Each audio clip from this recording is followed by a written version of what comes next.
the blade pressed against my throat, cold and unforgiving, as Kazimir Volkov leaned in so close I could smell the expensive cologne, mixed with the metallic scent of blood that always seemed to cling to him. His pale blue eyes, empty as a winter sky, studied my face like I was already a corpse he was deciding where to bury. "You think you can deceive me, little bird?" His voice was silk wrapped around razor wire. "I've killed men for less than the look in your eyes right now." My heart hammered against my ribs so hard I was certain he could hear it. Sweat traced a path down my spine. In that moment, with death's cold breath on my neck, I understood something with crystal clarity. I had exactly 48 hours to execute the most dangerous deception of my life, or I would join the countless others who had disappeared into Kazimir's world, never to be seen again. But here's what he didn't know, what nobody knew. I had been planning this for 312 days. Every smile, every whispered word, every moment of submission had been a carefully placed chess piece in a game he didn't even know we were playing. And tonight, when he thought he had finally caught me, when he believed he had cornered his little bird, I was exactly where I needed to be. Because the girl trembling before his knife wasn't the same terrified 19-year-old he had stolen from the streets of New Orleans 18 months ago. That girl died the first night in his compound. What remained was something far more dangerous.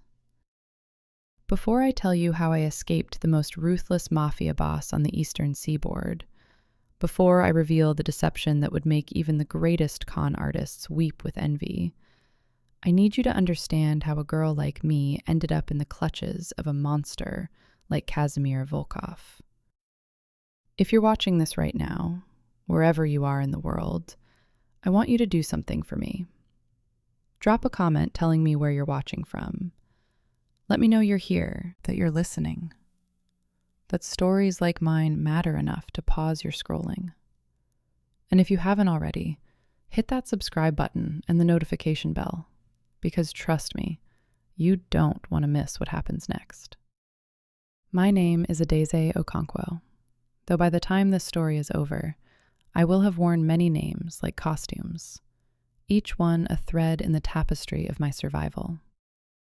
My mother named me Adaeze, which means the king's daughter in Igbo, because she said when I was born, she saw a queen sleeping behind my eyes.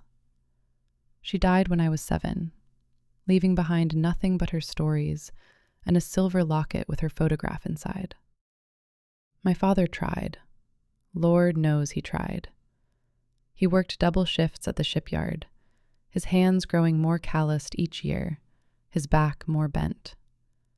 He loved me in the way poor black fathers love their daughters in America, with a fierce protectiveness that manifested in strict curfews and warnings about the world's cruelty wrapped in gentle voices.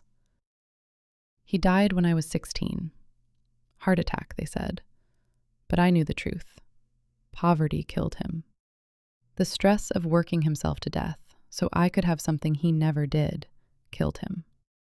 The weight of an unfair world sitting on his shoulders for 52 years killed him. After that, I bounced between foster homes like a pinball, each one worse than the last. By 19, I was living in a women's shelter in the French Quarter, working 2 jobs and taking night classes at the community college. I had plans. I was going to become a nurse, help people like my father, who never had enough money for proper health care. I was going to honor my mother's vision of the queen sleeping behind my eyes. Then I met Lysander. Beautiful Lysander, with his warm brown skin, his easy smile, and his promises of a better life. He told me he was a music producer, showed me his studio, played me songs he said he'd written about me. He made me feel seen in a world that had always looked right through me. He told me he loved me after 3 weeks. He asked me to move in after 6. And 1 month after that, he sold me to Kazimir Volkov for $30,000. I remember the night with suffocating clarity.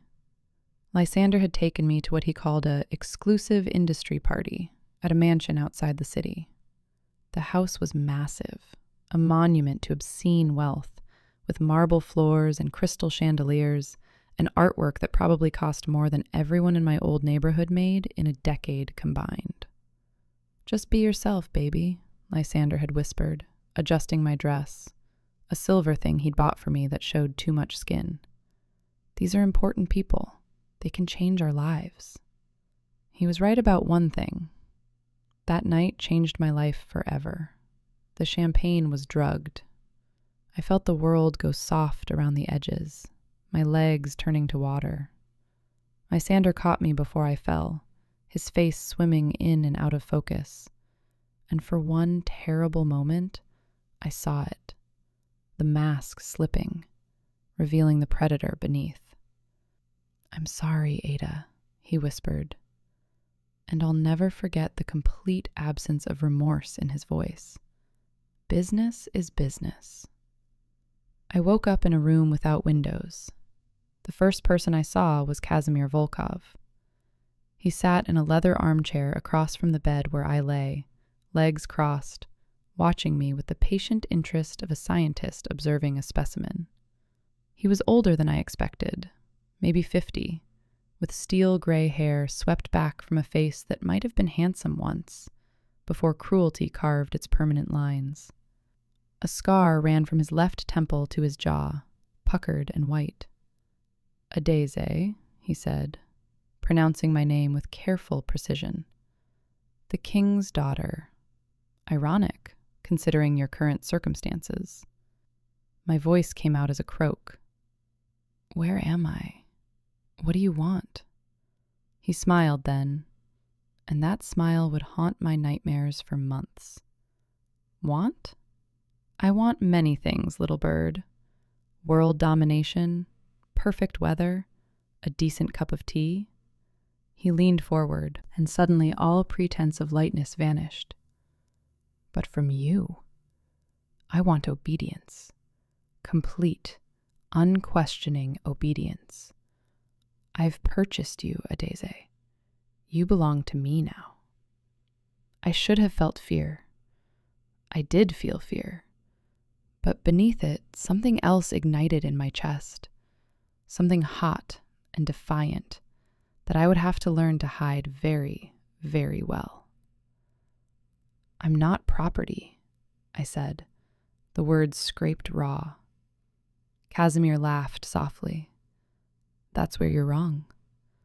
Everyone is property to someone. The difference is, some people know their owner." He stood, buttoning his impeccable gray suit. "You'll learn. They all learn. And the ones who don't?" He paused at the door, looking back at me with those dead winter eyes. "Well, they become examples for the ones who come after."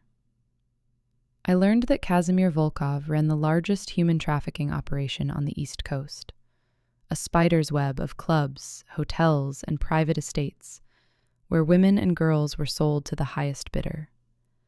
But I wasn't destined for the auction block, at least not immediately. Kazimir had other plans for me. He called them his birds, the women he kept closest to him. Each one served a specific purpose. Some were arm candy for public events. Others were trained as honeypots to gather intelligence on rivals and politicians. Still others managed the logistics of his empire, keeping books and coordinating shipments of human cargo. Me? Kazimir saw something in me that he wanted to cultivate. Intelligence, he told me during our first private dinner, while I sat across from him wearing a dress that cost more than my father made in a month, unable to eat a single bite. "The light behind your eyes. Most girls they bring me are broken, or stupid, or both. But you, Adaeze, you're thinking, planning. Even now, you're calculating odds, searching for weaknesses." He raised his wine glass in a mock toast. "I'm going to turn you into my greatest asset. Or I'm going to destroy you. Those are the only options.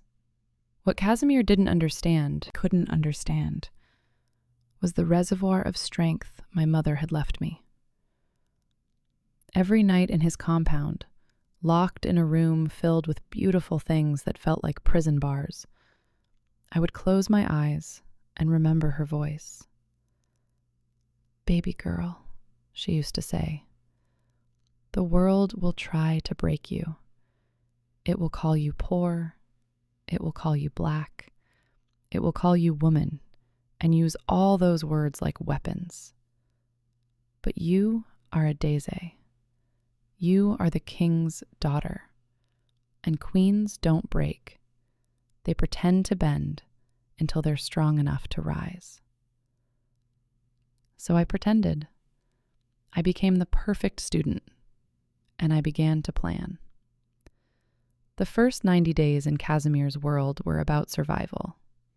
I learned the geography of his empire, the main compound outside Baltimore, where he conducted most business, the penthouse in Manhattan, where he kept his most valuable inventory, the yacht docked in Miami that served as both pleasure craft and transport vessel, and the isolated estate in Vermont, where troublesome girls were sent for reconditioning. I learned the hierarchy of his organization. There was Yevgeny, his right hand, a massive Ukrainian with no neck and suspicious eyes that followed me everywhere. There was Isolde, the madam who ran the high-class escort operation and who had once been a bird herself before age and cunning elevated her to management.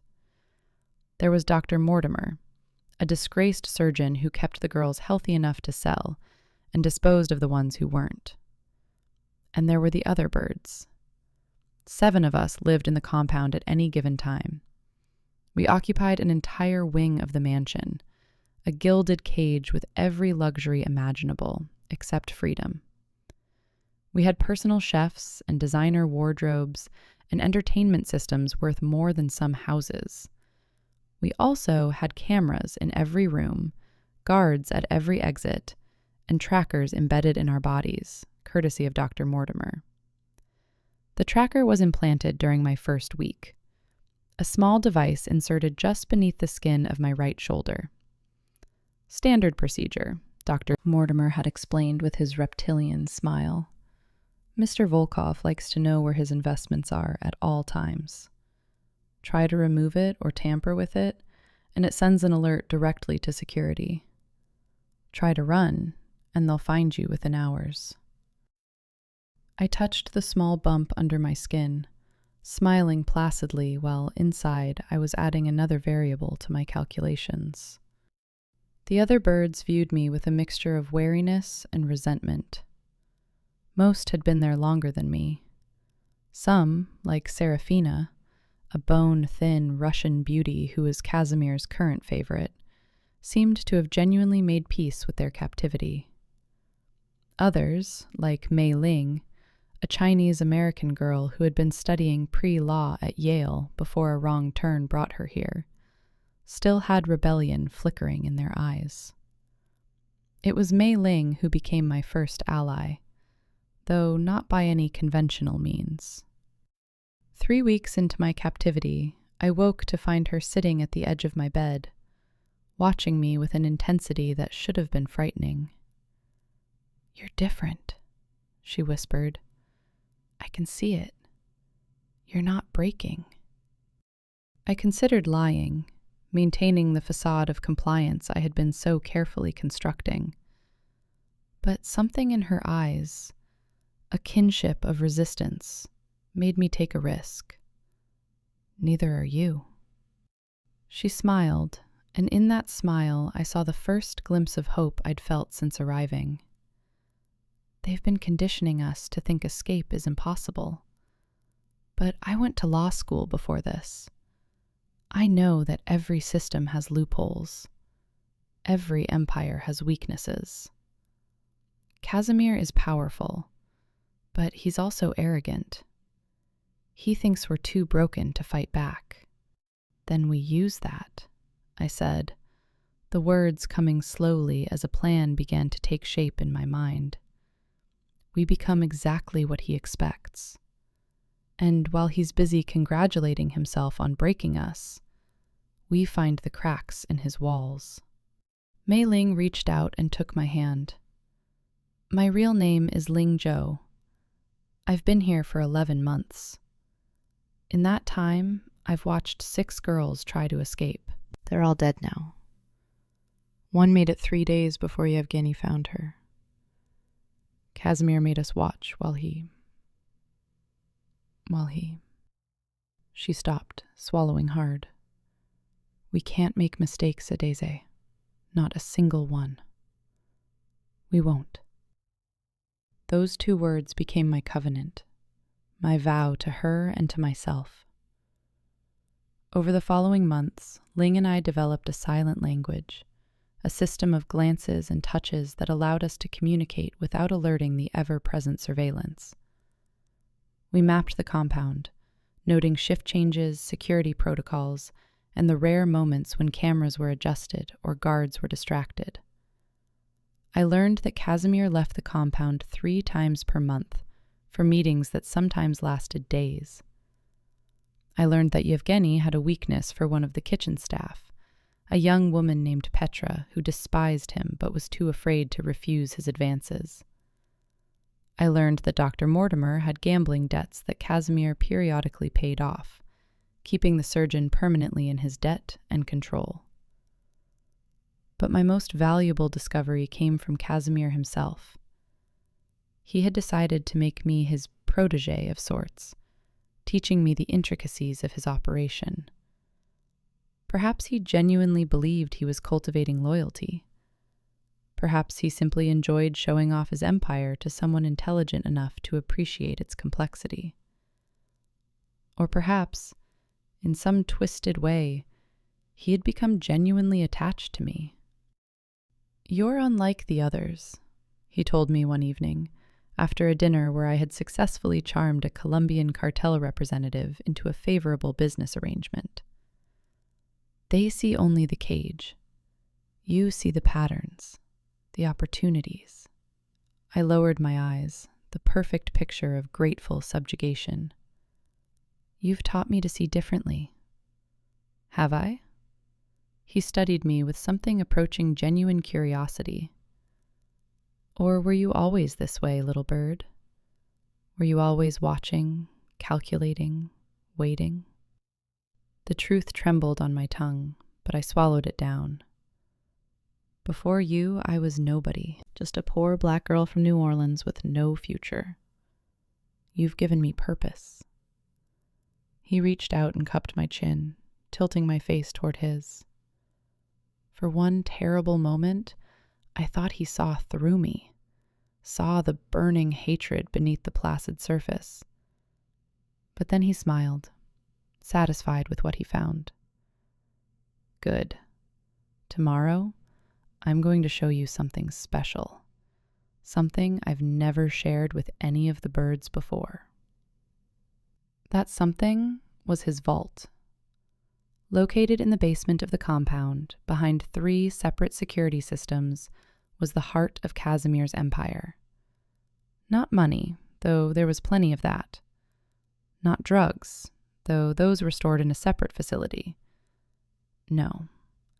What Kazimir guarded most carefully was information. Filing cabinets filled with documentation of every politician, judge, and police chief on his payroll. Hard drives containing encrypted records of every transaction, every sale, every body buried in unmarked graves. Video recordings that could destroy senators and CEOs alike. "Insurance," Kazimir explained, spreading his arms wide. "The real currency of power isn't money, Adaeze. It's secrets. The right information in the right hands can accomplish more than 1,000 soldiers." I nodded, appropriately awed, while internally I was memorizing every detail. The biometric lock that required his fingerprint. The keypad code that I glimpsed when he thought I was looking elsewhere. The backup generator that kept the vault running independently of the main power grid. Here was my way out. Not just my escape, but his destruction. But I needed more. I needed access to that vault when Kazimir wasn't present, and I needed a way to get the information out to people who could use it against him. Let me pause here and ask you something important, because this is the moment where my entire plan could have crumbled. If you were in my position, trapped in a monster's lair, with freedom and justice within reach, but requiring you to risk everything you had left, would you take that chance? Would you gamble your life on a plan that had 1,000 ways to fail? Leave your answer in the comments below. I genuinely want to know what you would have done. The answer for me was obvious. I would rather die trying than spend another day as Kazimir's possession. But first, I needed one more piece. I needed to find someone on the outside who could receive what I was planning to steal. Someone powerful enough to protect the information, but not corrupt enough to be in Kazimir's pocket. In an organization that carefully monitored every communication, this seemed impossible. Then fate delivered an unlikely gift. During a high-profile event at the Manhattan penthouse, Kazimir introduced me to dozens of wealthy and powerful men, each one a potential buyer, investor, or ally. I smiled and laughed and played my role perfectly, even as my skin crawled with revulsion. But among them was a woman. Her name was Viridiana Esperanza, and she was the daughter of a Mexican hotel magnate who had legitimate business interests that occasionally overlapped with Kazimir's less legitimate ones. She was around my age, with keen, dark eyes and a razor-sharp intelligence that she hid behind a mask of vapid socialite chatter. I recognized the mask because I wore one myself. During a brief moment when we were alone on the terrace, she dropped the pretense. "I know what he is," she said quietly, staring out at the city lights. "My father is too deep in his pocket to see it. Or maybe he doesn't want to see. But I know. And I see you, Adaeze. I see the way you watch everything, the way you calculate." My heart stopped. "I don't know what you mean." She turned to face me, and in her eyes I saw something I hadn't expected. Not judgment, not suspicion, but solidarity. My mother was one of his birds, 20 years ago. She died trying to escape when I was 3. Viridiana's voice was steady, but I could hear the old wound beneath her words. "If you're planning something, anything, I want to help." It was too good to be true. It smelled like a trap. Kazimir was exactly the type to plant someone like this, to test my loyalty. But I had run out of options that didn't require trust. "How do I know you're not working for him?" Viridiana reached into her clutch and withdrew a small photograph, creased and worn from years of handling. It showed a beautiful young woman with eyes exactly like Viridiana's, standing in what looked like the garden of Kazimir's compound. Her name was Esperanza. Hope. That's where I got my middle name. She pressed the photograph into my hands. He took her from my father, kept her for 3 years. When she tried to run, he didn't just kill her. He made sure my father found the pieces. I looked into her eyes and made a decision that would determine whether I lived or died. "I'm going to destroy him," I said. Viridiana smiled, and in that smile I saw my mother's strength reflected back at me. "Good. Tell me how I can help." The next 6 months were a delicate dance between performance and preparation. On the surface, I became everything Kazimir wanted. I attended events on his arm, charmed his associates, and provided intelligent counsel on business matters. I learned to read the subtle dynamics of his organization, to predict his moods, to to make myself indispensable. I even allowed him into my bed, the most degrading and difficult part of my deception. Those nights, I would leave my body, floating somewhere above the scene, watching as a stranger who looked like me performed the required acts. Afterward, I would shower until my skin was raw, then whisper my mother's words like a prayer until I could feel myself return. But beneath this performance, a plan was taking shape. Through carefully orchestrated encounters at various events, Viridiana and I developed our own communication system.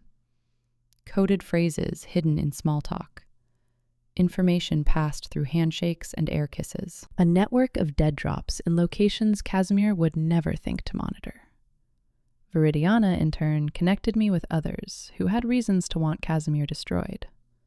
There was prosecutor Amadou Diallo, whose sister had disappeared into Kazimir's pipeline 10 years ago, and who had been building a case with agonizing patience ever since. There was Detective Kezia Oyelaran, working deep undercover in the anti-trafficking unit, who had been trying for years to find evidence that would stick. And there was Nikolai Volkov himself, Kazimir's estranged son, who had fled his father's world at 18 and now worked as a journalist exposing criminal organizations. Each of these allies brought essential pieces to our plan. Prosecutor Diallo ensured that once we had evidence, it would be handled by incorruptible hands. Detective Oyelaran mapped law enforcement resources and identified which officials were clean.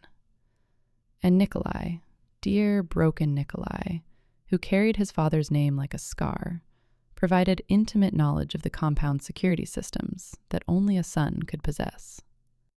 We communicated through an elaborate chain, never directly, always through intermediaries and encrypted channels that Viridiana maintained with paranoid precision. The plan that emerged was audacious in its simplicity. During one of Kazimir's monthly trips, when he would be away for 3 days meeting with overseas partners, I would fake my own death. Dr. Mortimer, whose gambling debts had recently become catastrophic, had been persuaded through a combination of threats and promises to assist. He would declare me dead from an apparent overdose, a tragedy that occasionally befell even Kazimir's most valuable birds. While the compound scrambled to deal with my death and dispose of the body, Mei Ling would initiate a series of small fires in the East Wing, triggering the emergency protocols that would require most of the security team to respond. In the chaos, I would access the vault using the biometric data I had been secretly collecting from Kazimir. Fingerprints lifted from wine glasses, retinal scans recorded through a specially modified camera hidden in the jewelry he made me wear. I would download the contents of his drives, photograph the key documents, and transmit everything to Viridiana through a burst transmission device no larger than a button. Then I would disappear into the night, escaping through an underground passage that Nikolai had revealed, a forgotten route from his father's paranoid early years that led to a storm drain 1/2 mile from the compound. It was a plan with 1,000 moving parts, any one of which could fail. But it was also our only chance. The date was set for March 15th, during the Ides of March, a dark joke that only Mei Ling and I understood. 3 weeks before the planned execution, everything changed. Kazimir called me to his study, and I knew immediately that something was wrong. His posture was too rigid, his eyes too calculating. Yevgeny stood in the corner, hand resting near his weapon. "Adaeze," Kazimir said, gesturing to the chair across from his desk. "Please, sit." I sat, keeping my face carefully neutral while my heart threatened to burst from my chest. "I've received some troubling information," he continued, steepling his fingers. "It seems that during my last trip to Moscow, someone attempted to access files on my private server. Files that should have been beyond anyone's reach." I forced confusion into my expression. "I don't understand. What does this have to do with me?" Kazimir smiled thinly. Perhaps nothing. Perhaps everything. You see, the attempted access happened from within this compound, and the methods used were sophisticated, far more sophisticated than any of my staff would be capable of. He leaned forward. But not more sophisticated than you, my clever little bird. Terror clawed at my throat, but I pushed it down. Kazimir, I would never. I didn't say it was you. His voice was soft, almost gentle. I said it required sophistication. I'm telling you this because I trust you, Adaeze. I want you to help me find the traitor. The relief that washed over me was almost nauseating. He didn't know. He suspected, but he didn't know. And in his arrogance, he was asking me to investigate myself. Of course, I said, letting gratitude color my voice. I'll do whatever you need. Good. He rose, coming around the desk to stand before me. His hand reached out to stroke my hair, and I fought not to flinch. You've proven yourself, Adaeze, time and again. That's why I've decided to reward you. Reward? He reached into his pocket and withdrew a small velvet box.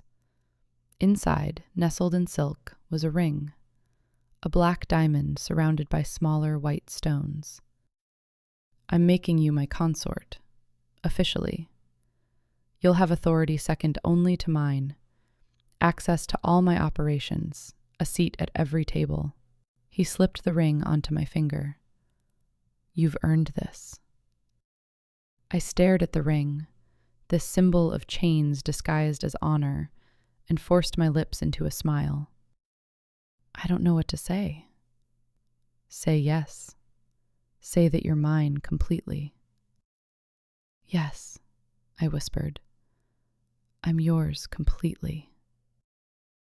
He kissed me then, claiming my mouth with the presumptuous ownership that characterized everything he did. When he finally released me, there was satisfaction in his eyes. The ceremony will be in 3 weeks. I've already begun making arrangements. The most powerful figures in our world will attend to witness my claim. 3 weeks. The same timeline as our escape plan. But now, everything had changed. As Kazimir's official consort, I would have more access than ever before. But I would also be under more scrutiny, subject to rituals and preparations that would consume my every moment. More critically, the ceremony would require Kazimir to remain at the compound, eliminating the absence we had been counting on. I needed to warn the others. I needed to revise the plan. And I needed to do it all while playing the role of grateful, devoted bride-to-be. That night, I lay awake for hours, staring at the ceiling, turning possibilities over in my mind. The original plan was dead. We needed something new, something even more daring. And then it came to me. What if I didn't run from the ceremony? What if I ran during the ceremony? Every powerful figure in Kazimir's world would be gathered in one place. Security would be focused on external threats, not internal ones. And I, as the bride, would have unprecedented access and attention. It was insane. It was suicidal. It was perfect. I smiled in the darkness and began to plan the most spectacular escape and betrayal in the history of organized crime. The 3 weeks leading up to the ceremony were a blur of activity and terror. Kazimir spared no expense for his dark wedding. The compound's ballroom, a cavernous space that could hold 300 guests, was transformed into a monument to decadent wealth. Black roses imported from Ecuador, crystal chandeliers from Vienna, a custom-made wedding gown that cost more than my father had earned in his entire life. Meanwhile, I worked frantically to communicate the new plan to my allies. Dr. Mortimer remained on board, though his role had changed. Instead of declaring me dead before the ceremony, he would prepare a specialized compound that would render everyone in the ballroom unconscious for approximately 30 minutes, enough time for me to access the vault and escape before anyone recovered. The compound would be distributed through the ventilation system, triggered by a remote device I would carry. But there was a catch. The gas was indiscriminate. It would affect everyone, including me. I would need to take a counteragent exactly 10 minutes before the trigger, giving me a narrow window of protection. Mei Ling's role became more dangerous. She would no longer create a distraction with fires. Instead, she would be responsible for ensuring that the compound's external communications went dark at the crucial moment, preventing anyone from calling for help. Viridiana's team would be waiting at 3 strategic locations outside the compound, ready to receive me and the evidence, then spirit everything to safety before Kazimir's people could respond. And Nikolai, despite the danger, insisted on being inside the compound during the ceremony. "He's my father," he said through our encrypted channels. "Whatever happens, I need to see his face when his empire crumbles." The day before the ceremony, Kazimir summoned me for a private dinner. I expected more planning discussions, more details about guest lists and seating arrangements. Instead, I found him alone in the small dining room off his personal quarters, uncharacteristically pensive. "Sit with me, Adaeze." I sat, watching him carefully.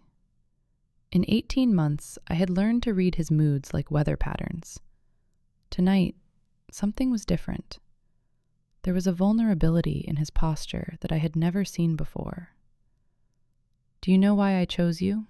he asked, swirling wine in his glass. "Out of all the girls who have come through here, why you?" I shook my head, genuinely curious about his answer. "My mother was Nigerian," he said, and I couldn't hide my surprise. "You didn't know that. No one does. My father, the great Victor Volkov, met her in Lagos when he was expanding operations there. She was a university student, brilliant, beautiful. She saw something in him that no one else did." He laughed bitterly. "She saw wrong, of course. He killed that softness in her, the same way he killed it in me. But sometimes, when I look at you, I see her. That same strength, that same fire."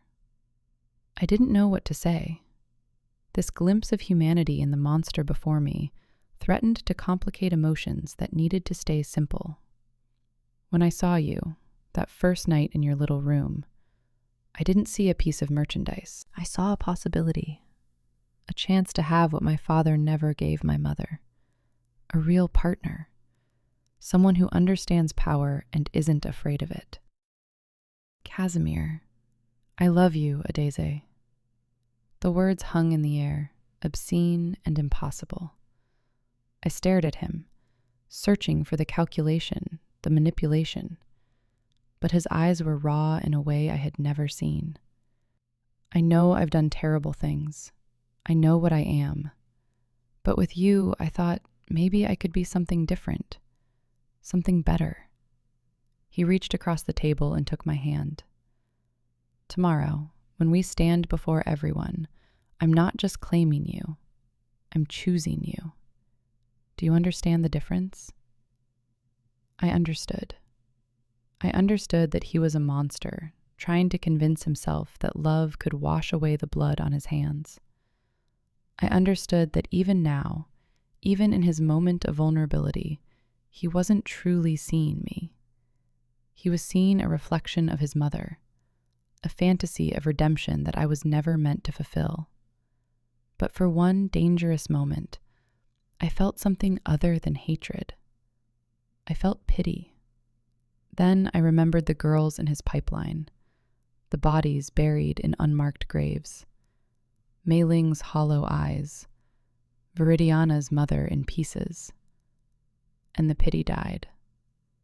"I understand," I said softly, "and I'm ready for tomorrow." He smiled, relief flooding his features, and I smiled back with the last great deception of my captivity. The morning of the ceremony, I woke at dawn. I went through the motions of preparation like an automaton. The hairstylists, the makeup artists, the dress, a magnificent prison of white silk and seed pearls that took 3 women to help me into. Mei Ling came to my room under the pretense of delivering jewelry. "Communications go dark in 2 hours," she whispered, as she clasped a necklace around my throat. "The system test will trigger. They'll think it's a routine update." "And the exit route?" "Clear. Nikolai confirmed the passage is unguarded. There's a car waiting at the coordinates." I squeezed her hand briefly. "Tonight we're both free." Her eyes glistened. "I never thought I'd see the day." "Believe it." "And Mei Ling." I waited until she met my gaze. "Thank you for believing in me when you had no reason to." "We're sisters now," she said simply. "Sisters in survival." The ceremony was scheduled for 6 in the evening. At 5, I took the counteragent Dr. Mortimer had provided, a small capsule that tasted like bitter almonds going down. 10 minutes of protection against the gas. Just enough. At 5:30, I walked the long corridor to the ballroom, escorted by Yevgeny and 2 other guards. Through the massive doors, I could see them all assembled. Crime lords, corrupt politicians, complicit businessmen, the elite of the underworld, gathered to witness Kazimir claim his prize.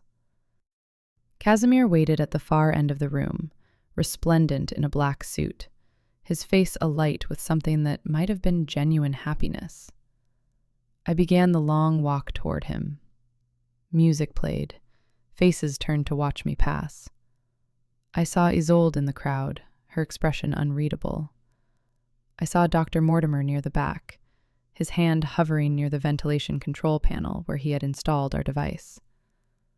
And I saw Nikolai, dressed as a server, his face a careful mask. I reached the altar, if you could call it that, a raised platform where a judge who was deep in Kazimir's pocket waited to perform the ceremony. Kazimir took my hands. "You're beautiful," he whispered. "So are you," I replied. And for the last time, I lied. The judge began to speak, words about partnership and loyalty and the binding of 2 souls. I heard none of them. I was counting seconds in my head, waiting for the moment. "Do you, Kazimir Volkov, take this woman—" "Wait." The voice came from the back of the room. Everyone turned. Yevgeny stepped forward, his hand raised. "Forgive the interruption, but we have a situation. A security breach." Kazimir's expression darkened. "Now? This couldn't wait?" "No, sir. It couldn't." Yevgeny's eyes found mine, and in them I saw something that made my blood freeze. "We've intercepted communications between certain members of your household and outside parties. Communications detailing an escape plan for tonight." The room erupted in murmurs. Kazimir's grip on my hands tightened painfully. "What are you saying, Yevgeny?" "I'm saying, sir, that your bride has been planning to destroy you." Time stopped. Every eye in the room turned to me. Kazimir's face cycled through confusion, denial, and finally, terrible understanding. "Adaeze?" His voice was barely a whisper. "Tell me he's wrong." And in that moment, with everything falling apart around me, I made a choice. I stopped pretending. "He's not wrong." My voice rang out clear and strong across the silent ballroom. I felt the mask I had worn for 18 months fall away like dead skin. Kazimir's face contorted. "What did you say?" I pulled my hands from his grip. "I said he's not wrong. I've been planning to destroy you since the day you bought me like cattle. Every smile, every kiss, every word of devotion was a lie. And you were too arrogant, too convinced of your own power to see it. For a moment, there was absolute silence. Then Kazimir laughed, a hollow, terrible sound. You little fool. Do you have any idea what you've done? What I'm going to do to you? I know exactly what I've done. I reached up and tore the veil from my hair. I've been watching you for 18 months, learning your operation, cataloging your crimes. And tonight, while you were busy congratulating yourself on acquiring a devoted little wife, your entire vault, every file, every video, every record of every dirty deal you've ever made, has been transmitted to the FBI, Interpol, and every major news organization in the country. Kazimir's face went pale. That's impossible. You couldn't access your vault? I had your fingerprints, your retinal scans, the codes you thought you'd hidden so well. I smiled, and for the first time, it was genuine. I had everything, Kazimir, and I used all of it. He lunged for me, but before he could reach me, something else happened. The lights went out. In the confusion that followed, I moved. Dr. Mortimer had triggered the gas just as we'd planned, but it wasn't working as intended. Some people were falling, but others remained upright, including Kazimir, whose rage seemed to be keeping him conscious through sheer force of will. Adaeze! His roar echoed through the darkness. I will tear you apart. I ran. The ballroom was chaos, bodies stumbling and falling, shouts and screams filling the air. I had memorized the layout, counted the steps. Even in complete darkness, I knew exactly where to go. A hand grabbed my arm and I spun, ready to fight. It's me, Nikolai's voice hissed in my ear. This way. We ran together through the darkness, his knowledge of the compound guiding us through corridors I had never accessed. Behind us, I could hear Kazimir shouting orders, heard the thunder of footsteps as his still conscious guards gave chase. The passage is through his study, Nikolai panted. But there's a problem. What problem? Yevgeny knew. He's been suspicious of me for months. He'll have guards waiting. We rounded a corner and skidded to a halt. 2 armed men blocked our path, weapons raised. Behind them, I could see the door to Kazimir's study, our escape just beyond. Nikolai, one of them said, recognition and disgust in his voice. The traitor son. Your father will enjoy killing you himself. Maybe, Nikolai replied, but not today. He moved faster than I could follow, producing a weapon from inside his server's jacket and firing twice. Both guards dropped. Move! We sprinted for the study. Nikolai yanked open a hidden panel behind a bookcase, revealing a narrow passage that descended into darkness. Go, he said, pressing a flashlight into my hands. Follow the tunnel straight ahead. Don't take any turns. It exits near the old gardener's cottage. Viridiana's people are waiting. What about you? His smile was sad. I need to make sure Mei Ling gets out. And someone needs to delay them. Buy you time. Nikolai, go, Adaeze. He took my face in his hands briefly. You've already done the impossible. Now finish it. I hesitated for one heartbeat, then plunged into the darkness. The tunnel was low and narrow, barely wide enough for my shoulders. I ran as fast as I could, my wedding dress catching on the rough walls, tearing, coming apart piece by piece, until I was running in tatters of white silk. Behind me, I heard shouts, the sounds of conflict, then gunfire. I didn't stop. The tunnel seemed endless, but finally I saw it, a glimmer of natural light ahead. I burst through a rotted wooden door and found myself in an overgrown garden, the ruins of a cottage just visible through the vegetation. And there, waiting just as promised, was Viridiana. Ada! She rushed toward me, taking my arm. We need to move. Police and FBI are 5 minutes out. Nikolai's signal came through. They have everything. Mei Ling?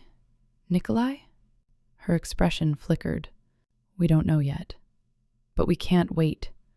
There are still Volkov loyalists between here and safety. We ran through the woods to a waiting SUV.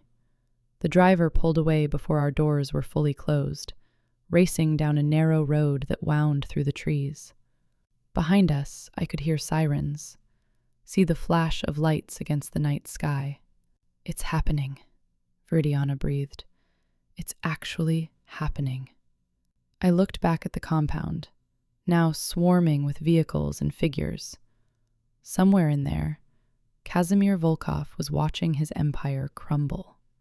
Everything he had built, everything he had killed for, was being swept away by the evidence I had gathered. And somewhere in there, Mei Ling and Nikolai were either free or lost forever. We drove for hours, switching vehicles twice, until we finally arrived at a safe house in a small town I didn't recognize. Prosecutor Diallo was waiting inside. Miss Okonkwo, he said, extending his hand. We've never met properly, but I've been following your progress for some time. What you've accomplished tonight is nothing short of extraordinary. The evidence? I asked. Is it enough? More than enough. The files you obtained detail over 15 years of human trafficking, murder, corruption, and money laundering. 3 congressmen have already been arrested. 2 federal judges are in custody. And Kazimir Volkov... He paused, something flickering across his face. What? He's escaped. For now. The compound was raided, but he wasn't among those captured. Yevgeny, Isolde, most of his inner circle are in custody. But Kazimir himself managed to slip through. My blood ran cold. He's still out there? Yes, but not for long. His resources are frozen. His organization is in ruins. Every law enforcement agency in the world is looking for him. He's a man without a country, without allies, without hope. Diallo's expression hardened. And thanks to you, we have everything we need to ensure he never hurts anyone again. I nodded slowly, processing this. Kazimir was free, but he was also powerless. The monster who had terrorized so many was now the one running scared. What about Mei Ling and Nikolai Volkov? Diallo's expression softened. Miss Jo is safe. She was found by our teams and is currently in protective custody. She's asking for you. And Nikolai? A pause. Then, Nikolai Volkov sustained serious injuries during the confrontation with his father's guards. He's in surgery now. The prognosis is uncertain. I closed my eyes, fighting back tears. Nikolai, who had turned against his own blood to help strangers, who had risked everything for redemption. I want to see him, both of them. You will. But first, we need to debrief you. Document everything while it's fresh. Diallo gestured to a chair. Please, let's begin. We talked for hours. I told him everything. Every detail of my 18 months in captivity. Every piece of information I had gathered. Every step of the plan that had brought us to this moment. When we finally finished, dawn was breaking through the windows. Miss Okonkwo, Diallo said, closing his notebook. What you've done is going to save hundreds, possibly thousands of lives. The network you've helped dismantle was one of the largest trafficking operations in the hemisphere. Girls who would have been sold into slavery will now be rescued. Families who would have lost daughters will keep them. I thought about my mother, her stories of strength and survival. I thought about my father, working himself to death for a better future. I thought about all the girls like me who had been stolen and sold and used. "It's not over yet," I said. "Not until he's caught." Diallo nodded. "No, not until then." But for the first time in 18 months, I felt something I had almost forgotten. Hope. 1 year later, I stood in the federal courthouse in Baltimore, watching as Kazimir Volkov was led into the courtroom in chains. He was a ghost of the man who had once dominated my nightmares. His hair had gone fully white. His face was gaunt, hollowed by months of running. When his eyes found mine across the courtroom, they held none of their former menace, only a kind of bewildered defeat. He had been captured 3 months ago in Montenegro, hiding in a safe house that wasn't safe enough. The extradition had been expedited, thanks to the overwhelming evidence against him. Now, finally, he would face justice. The trial lasted 6 weeks. Survivor after survivor took the stand to testify against him. Women who had been sold and used and discarded.